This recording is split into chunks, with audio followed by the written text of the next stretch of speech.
Hello. അതെ, 8 ഡേയ്സിൻ്റെ space മിഷനിൽ പോയ ആൾക്കാർ തിരിച്ചു വന്നത് 286 ഡേയ്സ് കഴിഞ്ഞിട്ട്. ആരെപ്പറ്റിയാ പറഞ്ഞതെന്ന് ഇപ്പം മനസ്സിലായി കാണുമല്ലോ. അതെ, സുനിത വില്യംസും ബുച്ച് വിൽമോറും. ഇവരുടെ ഹോം കമ്മിങ് ലോകം എല്ലാവരും സെലിബ്രേറ്റ് ചെയ്തതല്ലേ. ആ സ്പേസ് എക്സിൻ്റെ ക്രൂ ഡ്രാഗണിൽ വന്നിറങ്ങിയത് ഓർമ്മയില്ലേ? ആ സ്പ്ലാഷ് ഡൗൺ. നിങ്ങളിപ്പോൾ എസ്ട്രോണറ്റ്സിനെ പുറത്തിറക്കിയത് ശ്രദ്ധിച്ചിരുന്നോ? ഒരു സ്ട്രെച്ചറിലായിരുന്നല്ലേ. അതെന്തുകൊണ്ടാണെന്ന് നിങ്ങൾക്കറിയായിരിക്കും, എന്നാലും ഞാൻ പറയാം.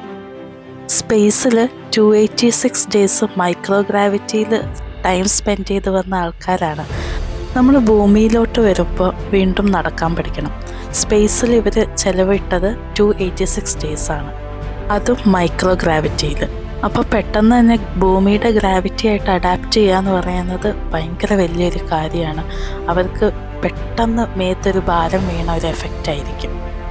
അവർ നടക്കാൻ മറന്നിട്ടുണ്ടാവും, അവരുടെ മസിൽസ് ആൻഡ് ബോൺസ് വീക്കായിട്ടുണ്ടാവും, ഹാർട്ട് വീക്കായിട്ടുണ്ടാവും, അവരുടെ ബാലൻസ് സിസ്റ്റം വീക്കായിട്ടുണ്ടാവും. കാരണം സ്പേസിൽ അവർക്ക് മസിൽസ് അധികം യൂസ് ചെയ്യേണ്ട ആവശ്യമില്ല, ഹാർട്ടിന് വലിയ പണിയില്ല. അതുകൊണ്ടൊക്കെയാണ് ഇത് വീക്കാവുന്നത്. ഫിസിക്കൽ ഫിറ്റ്നസ് ഇമ്പോർട്ടൻ്റ് ആയതുകൊണ്ട് തന്നെ അവർ സ്പേസിൽ വർക്കൗട്ട് ചെയ്യും കേട്ടോ. അതൊരു പരിധി വരെ ലിമിറ്റ് ചെയ്യും. എന്നാലും 45 ഡേയ്സിൻ്റെ റീഹാബിലേഷൻ അവർ സ്ട്രിക്റ്റായിട്ട് ഫോളോ ചെയ്താലേ ഇവർ നോർമൽ ലൈഫിലോട്ട് വരുന്നത്. അതിന് 3 ഘട്ടങ്ങളാണ്. ഫസ്റ്റ് ഫേസിൽ അവരെ നടക്കാൻ പഠിപ്പിക്കും, ഫ്ലെക്സിബിലിറ്റി ആൻഡ് മസിൽ സ്ട്രെങ്തനിങ് ഇതിൻ്റെ ട്രെയിനിങ് ഒക്കെ ചെയ്യിപ്പിക്കും കേട്ടോ. സെക്കൻഡ് ഫേസിൽ കാർഡിയോവാസ്കുലർ ട്രെയിനിങ്, അവരുടെ ഹാർട്ടൊന്ന് ഹെൽത്തി ആക്കണ്ടേ. പിന്നെ പ്രൊപ്രിയോസെപ്റ്റീവ് ട്രെയിനിങ് എന്ന് പറഞ്ഞാൽ അവരെ ഇരിക്കാൻ പഠിപ്പിക്കുക, ബാലൻസ് ചെയ്യാൻ പഠിപ്പിക്കുക, 1 ലെഗിൽ, അങ്ങനത്തെ കുറച്ച് എക്സസൈസൊക്കെ. അത് കഴിഞ്ഞ് 3-ാം ഘട്ടം വരുമ്പോൾ ഫങ്ഷണൽ ഡെവലപ്മെൻറ്റ്, അതായത് സ്റ്റെപ്പ് കയറാൻ പഠിപ്പിക്കുക, വീണ്ടും കറക്റ്റ് പോസ്ചറിലിരിക്കാൻ പഠിപ്പിക്കുക, അങ്ങനത്തെയൊക്കെ ഡെയിലി നമുക്ക് ആവശ്യമുള്ള മൂമെൻറ്റ്സ് ഉണ്ടാവില്ലേ, അങ്ങനത്തെ.